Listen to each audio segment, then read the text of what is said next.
Bonjour à tous mes mind people, vous allez bien, mes mind women pour les femmes et puis les mind men pour les hommes, vous allez bien. Moi je vais super bien par la grâce de Dieu, je pète la forme. Bon samedi 31 mai chez tout le monde. Il fait lourd, l'atmosphère là c'est lourd. Hier il faisait chaud, hier j'étais à Puto. Parce que comme il faisait chaud, je suis allée rendre visite à une copine, on a fait un petit pique-nique dehors. Les enfants ont partagé dans le lot là, ça faisait du bien. Ça va Gisèle, merci pour l'accueil d'hier. Spontané, mais c'était bien. Dieu te bénisse. Moi, je vais super bien. N'oubliez pas, hein, c'est le 31 mai. N'oubliez pas de posséder votre mois de juin. D'accord? Quand tu rentres, tu fais ton entrée dans un nouveau mois. Moi, je crois hein, aux actions prophétiques. Hein. Moi, c'est mon mois de naissance. Je vais poser une action prophétique cette nuit. Ça dit, j'aurai ma petite mini veillée. Je vais essayer de dormir un peu tôt. Et puis, je vais me réveiller vers minuit. Et puis, je vais rester en prière de minuit à 4 du matin. Une petite mini veillée pour posséder mon mois de naissance. Toute âme forgée contre moi sera nulle et sans effet. Oui, je vais faire descendre le règne de Dieu sur mon mois de juin. Toutes mes difficultés financières là vont s'estomper. J'ai dit que mon mois sera béni. Donc, possédez le mois avec le psaume 24 à partir du verset 7. Porte, élevez vos linteaux. Porte du mois de juin. Élevez vos linteaux. Voilà. C'est ça. Quand tu crois, c'est ça la foi. Faut croire. La foi, c'est une ferme assurance des choses qu'on espère. Une démonstration de celles qu'on n'a pas encore vues. Faut croire. La Bible dit, Jésus, il dit, quand vous demandez, croyez que vous l'avez obtenu et vous le verrez s'accomplir. Tout ce qu'on fait sur la terre là, c'est avec la foi que ça réussit. C'est avec la foi. Si tu n'as pas la foi, c'est pas la peine. D'accord? Bienvenue sur Ange Prisca Bianzo. Il y a une mind people qui me dit, ah Ange, il faut parler de l'incivisme des Africains. Regarde aujourd'hui là, on dit il y a Paris Saint-Germain qui va jouer, on dit Ligue des Champions. Je ne sais pas, au moins je ne connais pas. On dit il y a 2 semaines même, nos enfants ont cassé Paris, qu'aujourd'hui encore c'est la finale, ils vont faire des casques, les Africains sont trop sauvages, ce sont encore nos enfants. Ça là, on ne peut rien faire. C'est pas mon message là qui a fait quelque chose. C'est juste là, la France a besoin d'une volonté politique. À ce niveau-là, la France a besoin d'une volonté politique. Pour redresser ces animaux-là, il faut que les Français prennent leurs responsabilités. Sinon, ce n'est pas les messages des influenceurs, des gens qui sont sur les réseaux sociaux qui vont faire quelque chose. Les Américains, eux, ils ont compris ça, ils ont mis Donald Trump. Donald Trump est en train de laver les États-Unis au cachet. Il a dit au cachet. Il est en train de laver son pays. Oui, il fait les rapatriements et puis il nettoie sa propre. Moi, je vous ai dit, on n'a qu'à mettre le FN. Vous dites non. Vous avez mis Macron. Bah, Macron même, vous allez assumer. Macron là, vous allez bien assumer. Oh, vous n'avez rien vu encore. On dit non, si tu mets le FN, elle va te mettre dehors. Le FN va mettre qui dehors? Quand Marine Le Pen vient au pouvoir là, elle met qui dehors? Quand Bardella prend le pouvoir là, il met qui dehors? C'est vous, on met dehors. C'est vous qui avez passeport français et puis vous crachez sur la France là. C'est vous qui êtes dans ce pays depuis combien d'années et puis vous ne respectez pas ce pays là. C'est vous, on met dehors. Vos enfants qui traînent dans les cités jusqu'à 22 h, jusqu'à pas d'heure là. C'est vous, on met dehors. Vous qui trafiquez, qui magouillez, qui volez, qui faites n'importe quoi là. Moi, on met dehors ou Marine Le Pen va me trouver ou me mettre dehors. Moi, je suis utile dans la France. Elle va me décorer même. C'est vous, on met dehors. Moi, je dis à un moment donné, il faut une volonté politique. Tous ceux qui vont casser ce soir-là, on prend la nationalité française là, ils sont déchus de la nationalité française, puis on les rapatrie dans les pays d'origine. C'est une volonté politique. Donc là, je voyais sur TikTok là-bas, là, il y a une sauvageonne là, elle a mis son voile, elle était à Intermarché, non, à Leclerc. Il n'y a pas de halal à Leclerc, mais c'est pas possible. Il n'y a pas de boucherie halal à Leclerc. Regardez-moi des choses comme ça. C'est comme si moi, je suis bêté, hein. Je suis de la Côte d'Ivoire. Et puis j'arrive à Carrefour. Et puis, j'ai envie de manger sur encore avec la banane mûre là. On appelle ça yo loco. Et puis, il n'y a pas sur encore, il n'y a pas viande de brousse. Congolais fumé là. Il n'y a pas adjuvant. Et puis, il écrit au scandale, il y a même ma caméra. Ah, il n'y a pas sur encore à l'éclair. Il n'y a pas sur encore à l'éclair. Pourtant, je sais très bien où est Château Rouge. Je sais bien où est Château Rouge. Ça là, c'est la volonté. Et ceux-là, quand ils font ça, on les laisse. Sinon, vous-même, les musulmans là, vous savez où on vient halal. Vous laissez vos boucheries halal. Et puis c'est dans les supermarchés des blancs là. Il n'y a pas halal ici, il n'y a pas halal ici. Elles sont là, elles mettent le voile, elles veulent aller partout avec leur voile. Dès qu'on leur dit non, vous ne rentrez pas ici parce que le voile est interdit, ça crie au scandale. Pourtant, tu sais très bien où se trouve l'Arabie Saoudite. Il y a des pays là, vous allez pratiquer bien votre religion musulmane là. On ne va même pas vous parler. Vous les laissez. L'Iran est là, l'Afghanistan est là, le Yémen, les pays musulmans sont là. Votre Arabie Saoudite là, allez là-bas porter votre voile. La France est un pays traditionnellement catholique, c'est connu. C'est connu. Mais comme on vous a donné tellement de liberté en France, bah tant qu'à faire. Ils sont là, non, la France est un pays laïque. Mais c'est ça qu'elle a là. Donc vous allez apprécier. Moi, il a fait quoi? C'est quoi il a fait? Ils vont se faire là, tu comprends, ils vont casser. Parce qu'ils sont dans un pays où tout leur est dû, où on leur autorise tout, on met personne en prison. C'est la répression qui freine. Quand ils vont casser comme ça, là, si on supprime les allocations, on les fout dehors, ils sont déchus de la nationalité française, vous allez voir, ils ne vont plus faire ça, ils ne vont plus brûler les voitures. Là. Hein? La France ne veut pas prendre les devants. Les Français, vous n'êtes pas encore fatigués. Les Américains étaient fatigués de ce bordel-là. Ils ont mis Donald Trump. Le jour où les Français seront fatigués, ils vont mettre Marine Le Pen. Oui, ils vont mettre le FN. Moi, ils ne me mettront pas dehors. Moi, je n'ai rien à craindre. Ma fille et moi, nous sommes très éduqués. C'est vous les sauvages là. On va vous ramasser puis on vous met dehors. Bienvenue sur Ange Pesca Dianzo. Oh, il n'y a pas halal. Il n'y a pas halal ici. On dirait que c'est halal là même qui a vous amené au paradis. Vos cœurs sont noirs. Vous passez tout votre temps à maudire les gens. Vous tuez les chrétiens dans vos pays d'origine, dans les pays musulmans. Les chrétiens sont persécutés. Vous n'acceptez pas la religion des autres. Un peuple méchant. Hein? Et c'est vous qui êtes là. Il n'y a pas halal ici. On va mettre le voile ici. Il faut aller en Afghanistan. Va en Iran. Là-bas, tu as bien pratiqué ta foi musulmane.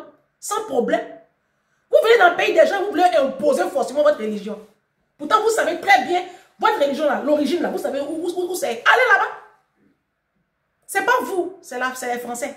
C'est les Français qui vous ont donné trop de droits dans les pays. C'est ça, vous, là. Vous allez aller, votre caméra, il n'y a pas halal ici. Ce n'est pas de votre faute. Oui. Je vous comprends. Les Français même ne sont pas encore fatigués. Quand les Français vont se lever dans ce pays-là, c'est là que les choses vont changer. Sinon, ce n'est pas moi qui ai fait changer les choses. Moi, c'est ce que j'ai fait là, c'est une goutte d'eau dans la mer. Les Français, vous n'allez pas vous réveiller. Vous allez enlever toute cette clique politique-là. Vous allez mettre les vrais Français dessous, ceux qui aiment la France. Et puis, ils vont laver ce pays-là au cachet. Vous ne voulez pas. Vous allez assumer. Vous assumez, hein? Assumez. Le soir, là encore, ils vont casser encore. Ce n'est pas les pays d'origine. Leurs parents disent qu'ici, ils ne sont pas chez eux. Donc, ils vont casser. Ils vont casser. Chez vous aussi, vos pays qui ont une croissance à 100 chiffres, là, vous ne voulez pas rentrer chez vous. C'est à cause de ça que vous allez faire 50 ans à la diaspora et puis vous allez finir toujours pauvre, malade, précaire. Parce que Dieu n'aime pas les ingrats. Vous avez un pays qui vous donne tant de liberté, tant d'opportunités pour vous et pour vos enfants. Mais vous crachez sur la France. Vous cassez la France. Vous détruisez la France. Vous éventrez la France. Vous reniez les valeurs qui font la puissance de cette nation. Et vous pensez que Dieu va vous bénir. Vous, vos enfants, la poisse là sera sur vous comme ça. C'est dans ça que vous êtes. Vous êtes dans HLM pourri. 50 ans. Bienvenue sur Ange Pesca Dianzo. Tu as vu le titre? C'est le titre. Ils n'ont qu'à casser la France. Ça ne fait pas. Ils n'ont qu'à casser. Le jour où les Français seront fatigués là, ils vont mettre Marine Le Pen au pouvoir. Ou même Badela. De toute façon, Donald Trump est en train de faire les États-Unis là. Ils vont faire comme ça la France. Vous dites, vous ne voulez pas. On a qu'à faire quoi? Aujourd'hui, c'est le 31 mai. Je vous avais parlé de cette dame au Canada qui a été assassinée par son conjoint violent, son mari. Elle s'appelait Man Simone, une jeune femme ivoirienne de l'ouest de la Côte d'Ivoire, de l'ethnie Oué. Et elle était dans le domaine de la santé. Dernièrement, il y a des personnes que je connais qui sont parentées à elle, qui m'ont envoyé cette image-là qui m'a fait vraiment de la peine. Le lâcher de ballon. Le lâcher de ballon pour elle, ça c'était la semaine dernière. Le lâcher de ballon. Ça c'était à son poste, c'était à son travail, ses collègues. Voilà. Donc Maa Simone, cette jeune femme-là, cette jolie femme, elle est où même Maa Simone? La voici. Cette jolie femme, ouais, de l'ethnie, ouais, guerrier ou je ne sais quoi là, qui a été assassinée par son conjoint. Et donc, aujourd'hui, c'est son enterrement au Canada. Je voulais rendre un hommage à cette dame qui n'a pas peut-être vu venir la mort. Pourtant, tous les signaux étaient là devant elle. Elle s'en va, elle laisse 2 enfants. On dit 3 parce qu'il y a l'enfant de son mari. Sinon, elle-même, ses enfants, ils sont 2. Donc aujourd'hui, il y a un enfant qui est chez son frère et il y a un enfant qui est chez sa soeur. Ça fait pitié. Ça fait pitié. La mort de cette femme-là, ça me fait d'autant plus mal que c'est à la diaspora, quoi. Ils se sont connus depuis l'Afrique et ils ont immigré au Canada. Le foyer, ça n'allait pas trop. Ça n'allait pas. Mais malgré cela, la femme a pris les devants et ils ont acheté ensemble un appartement.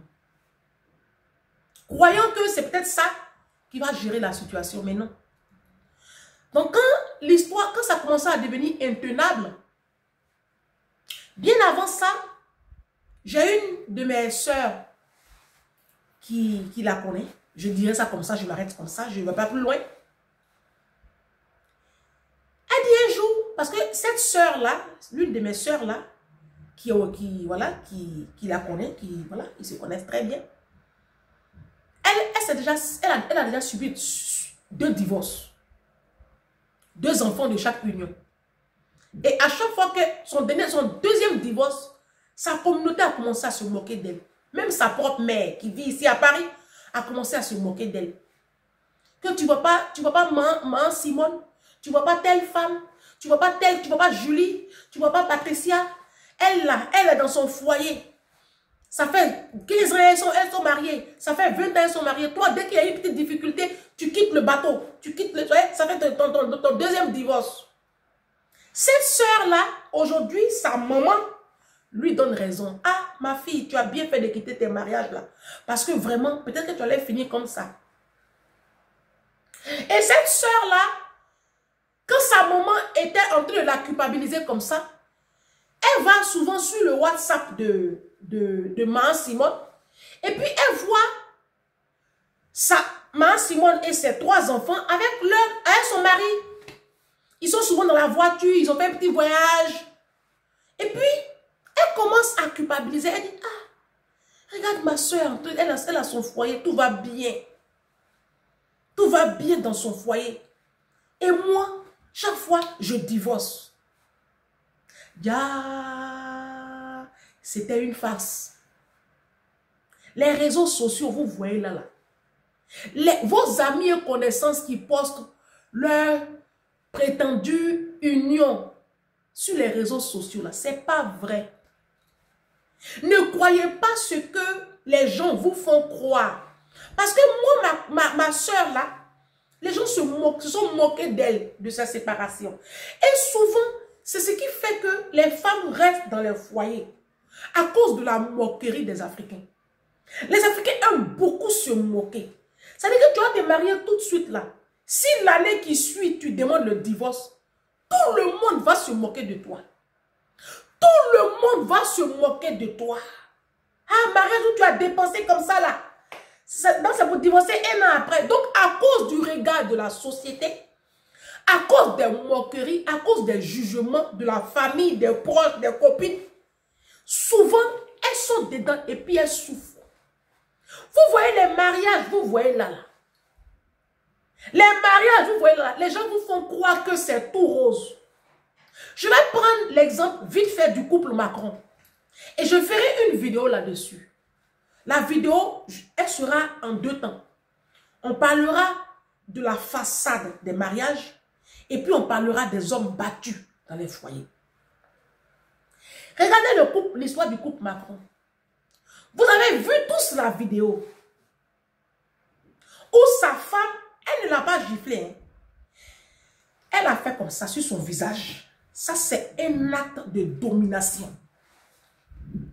Mais est-ce que vous avez bien regardé la vidéo?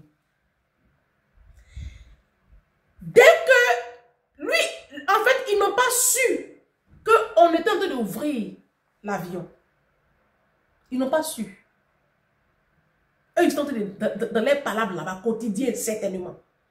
Et quand le président Macron a vu tout de suite qu'il était sous les feux des projecteurs, est-ce que vous avez vu sa posture?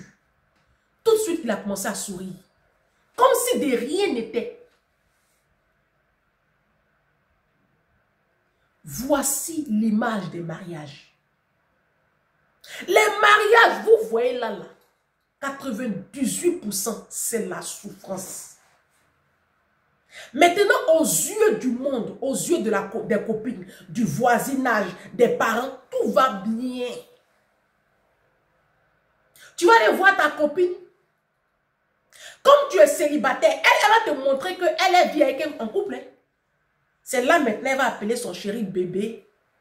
Ah chéri, pourtant, la veille, ils se sont bagarrés.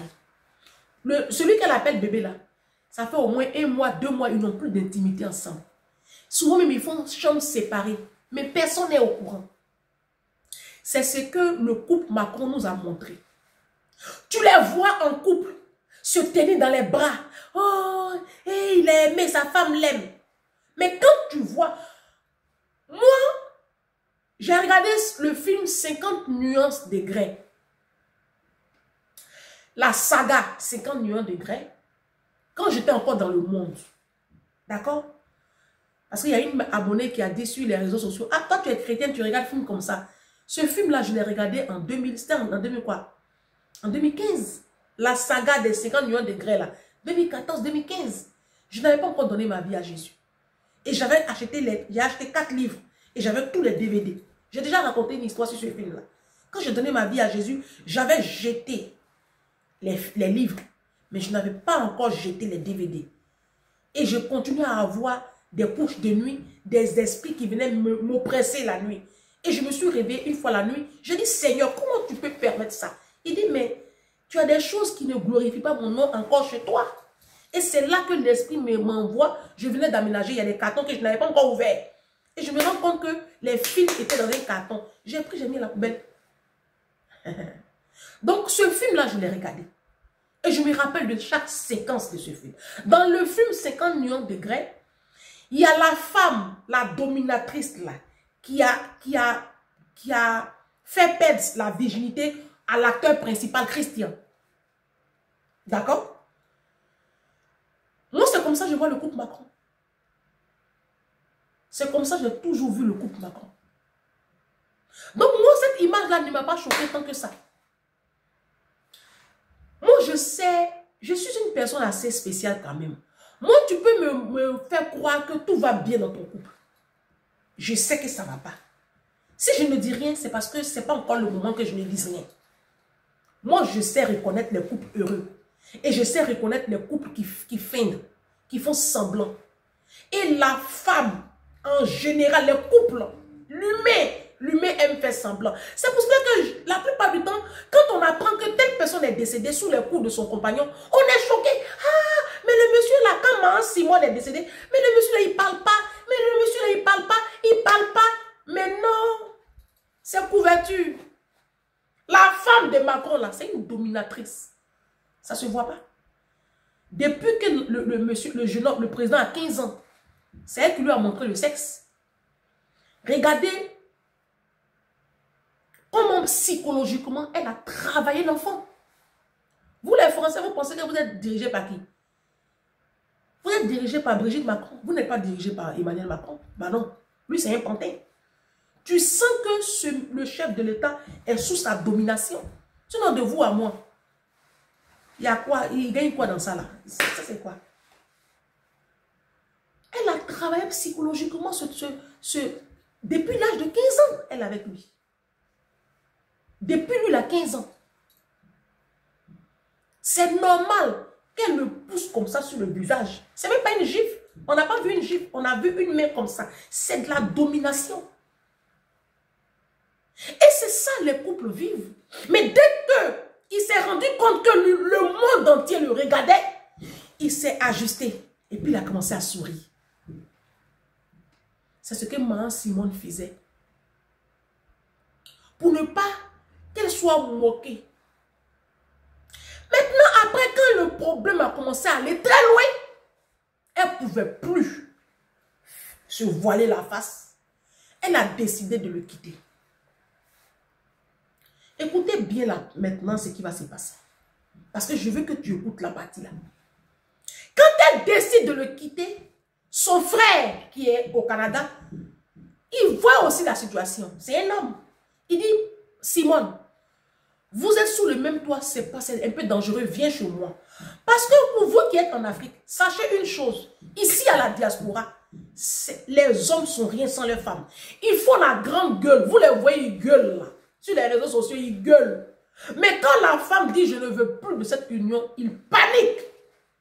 Et ils deviennent imprévisibles par moment. Ils deviennent imprévisibles. Donc, son frère lui a dit, viens habiter chez moi. Elle dit, ah non, vous savez maintenant ce que Maman Simone va dire. Que, mon mari est diabétique. Il a besoin que je lui fasse des plats. En fait, si je pars, il va partir. Parce que le diabète le fatigue. C'est moi qui vais m'occuper un peu de lui. Tu es sa mère. Voici le problème des femmes africaines. Elle est restée alors que son frère lui a tendu la main. Viens habiter chez moi. Le temps que le divorce soit prononcé, vous vendiez la maison et puis chacun prend ses clics et ses claques. Elle dit non, que son mari est diabétique. Son mari, c'est un Akan, je pense. Et il mange beaucoup le foutou. Donc, tous les soirs, elle va piler son foutu. Maintenant, écoutez la partie du film qui me scandalise. Le pilon, elle prend pour piler son foutu tous les soirs là. Ces pilons-là, il a pris pour la terminer. Tu m'as entendu? Tu es choqué. Je ne raconte pas des histoires. Hein. Je suis en train de vous raconter ce qui s'est passé au Canada. Pilon là, sous un accès de colère. Parce qu'il était tout le temps en train de la dénigrer, de la rabaisser. Je vous ai déjà dit plusieurs fois dans mes vidéos que la violence dans le couple, ça commence par le verbe. Ne pensez pas que la violence, c'est le coup. Ça ne commence pas par les coups. Je vous ai dit dans une vidéo qui a choqué la toile. J'ai dit la première violence conjugale, c'est de partager ta vie avec un homme qui ne te rend pas heureuse. Un homme qui ne paye pas le loyer, qui ne paye pas les factures, qui ne te rend pas heureuse, qui ne s'occupe pas des enfants et qui est incapable de t'offrir un logement décent. Ça, c'est la première violence conjugale. Vivre avec un homme qui n'a pas des revenus conséquents pour couvrir les besoins d'un foyer, ça, c'est la première violence conjugale. Je vous l'ai dit. Parce que ce genre d'hommes-là sont des hommes très frustrés. Et quand un homme est frustré, il s'emporte très vite.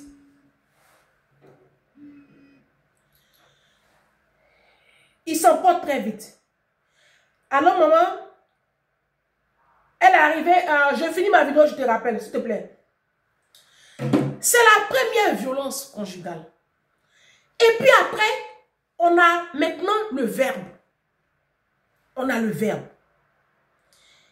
Les hommes africains travaillent beaucoup sur la psychologie. Ils vous fatiguent psychologiquement. Ils vont commencer à bouder.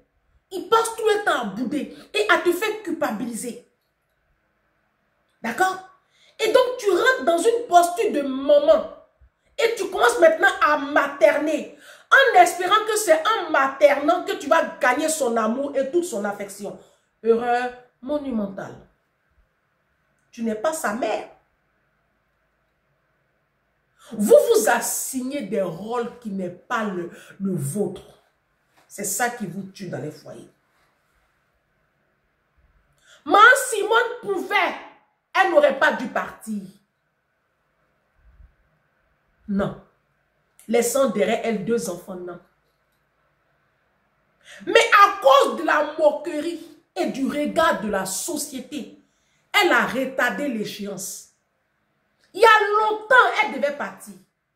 Mais elle voulait sauver les apparences. Parce que dans la culture africaine, on a éduqué la femme à tout accepter dans le mariage. Tu vas aller voir ta maman. Tu vas lui dire, ah maman, mon mari il fait comme ça. Ah toi aussi, ma chérie, ça c'est rien. Ça là c'est rien. Le foyer même là, c'est pas facile. Non, c'est pas vrai. Le mariage c'est Éden. Le mariage c'est le repos pour la femme. La femme se marie pour se reposer. Pas pour souffrir et pour se poser 1001 questions. Non. À cause de la moquerie, des jugements, des critiques, beaucoup de femmes, des millions de femmes africaines restent dans le mariage jusqu'à la mort. À cause de la pression de la société, à cause de nos églises, nos pasteurs boutiquiers là, les sorciers des pasteurs là, qui font des prêches même. Et puis, les prêches là, tout est sûr, c'est la femme qui doit faire tous les efforts. La fois dernière, j'écoutais le prêche d'un de mes pasteurs. Le dimanche de la semaine dernière.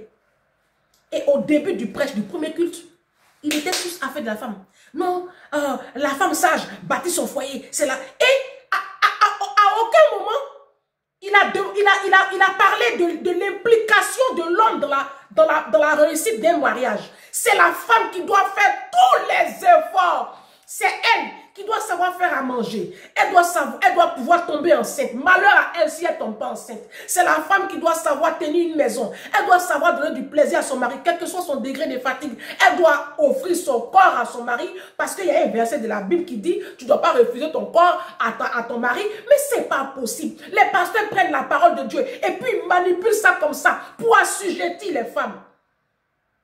Pour assujettir les femmes. Vos églises boutiques là. Moi, je ne suis plus dedans. Toutes les églises, je ne suis plus dedans. Parce que les prêches des pasteurs, là, c'est des prêches avilissants. Quand ils commencent à parler du mariage, là, tu sens que tout le poids repose sur la femme. Et c'est devenu culturel. Dans notre culture, la femme doit tout accepter. Et Ma Simone a tout accepté dans ce mariage. Maintenant, où elle voulait partir, elle met en avant le diabète de son mari. Pourquoi? Parce que c'est ce qu'on lui a appris. Qu'une femme, tu es la maman de ton mari. Donc, tu ne peux pas le laisser comme ça dans la maladie et puis partir. Tu es sa maman. C'est ce qu'elle dit sur les plateaux télé. Nous sommes les mamans. Si elle avait écouté la voix de son frère, elle avait pris ses 2 enfants. Elle partait, elle serait en vie. Elle serait en vie. Aujourd'hui, on la met sous la terre. Ses enfants, la vie qui est dure comme ça, là. La vie qui est dure, qui va s'occuper de tes enfants comme toi? Qui? Oh, sur la terre, là, les tantes. C'est tantes et puis oncle qui va s'occuper de toi, ton enfant. Tu as vu ça dans quel film? C'est dans quel reportage tu as vu et puis c'est passé quelque part, ça s'est passé bien. On sait tous ce que les enfants là vont vivre. Parce qu'on n'a pas envie de parler. C'est difficile. Très chère femme africaine. C'est vrai qu'on se trompe beaucoup sur le choix du conjoint. Mais n'attendez pas. N'attendez pas. N'ayez pas honte du jugement des gens. N'ayez pas honte des moqueries. Moi, quand j'ai quitté le père de ma fille, j'étais enceinte de 4 semaines. Le père de ma fille et moi, on a fait très peu de... On n'a même pas fait 5 mois ensemble. Hein. Ça a été très vite. Mais quand j'ai compris que cette relation-là ne m'emmènerait nulle part, j'ai quitté le bateau. Autour de moi, les gens se sont moqués. Oui. Oui. Comme d'habitude, les copines, c'est leur travail, les cousines, les tantes, c'est leur travail. Mais les mêmes personnes qui se sont moquées de moi là, elles ne savent pas dans quoi elles sont. Moi, en fait, je suis une personne, je m'en fous de ce que les gens pensent de moi. Je m'en fous, hein. Si on dit qui s'en fout sur la terre, là, c'est moi. Ceux qui me connaissent savent que je m'en fous. Moi, ils m'en foutent, hein. Ce que tu vas penser de moi, c'est ton problème.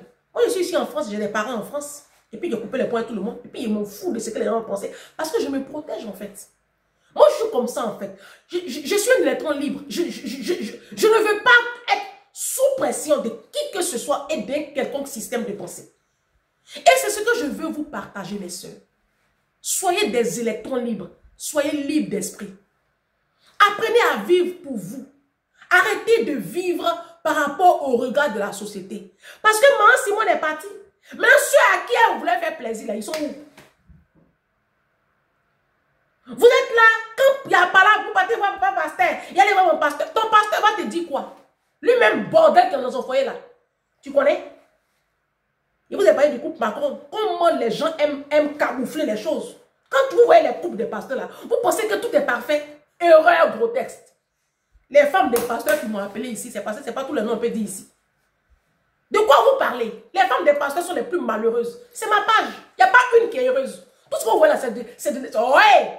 Hey! Vous voyez les gens comme ça, vous voyez tout... Hey! Il n'y a pas une femme sur la terre là, qui sait camoufler qu'une femme africaine. Mais vous allez toutes mourir comme ça et puis laisser vos enfants. Parce que vous aimez toujours faire les choses pour les autres. On n'a qu'à dire que tu es marié. On n'a qu'à dire que tu es en couple. Oui. Et puis un matin, celui que tu prétends aimer, celui pour qui tu oublies ta vie là, il prend un truc et puis il te détruit. Il t'ôte la vie. La vie qui est là, il n'y a pas son brouillon. Hein. Mes soeurs, la vie qui est là, il n'y a pas son brouillon. Quand elle est écrite là, elle est écrite. La mort là, c'est quelque chose, on ne peut plus revenir en arrière. Essayez de vous revoir. Ça ne va pas, il faut partir. Tu t'es marié aujourd'hui. Demain, tu te rends compte que ça ne va pas. Il faut partir. Ceux qui veulent se moquer de toi, là, ils n'ont qu'à se moquer. La Bible dit, la fin de toute chose vaut mieux que son commencement. On va voir à la fin du film qui a eu raison et puis qui a eu tort. On a demain.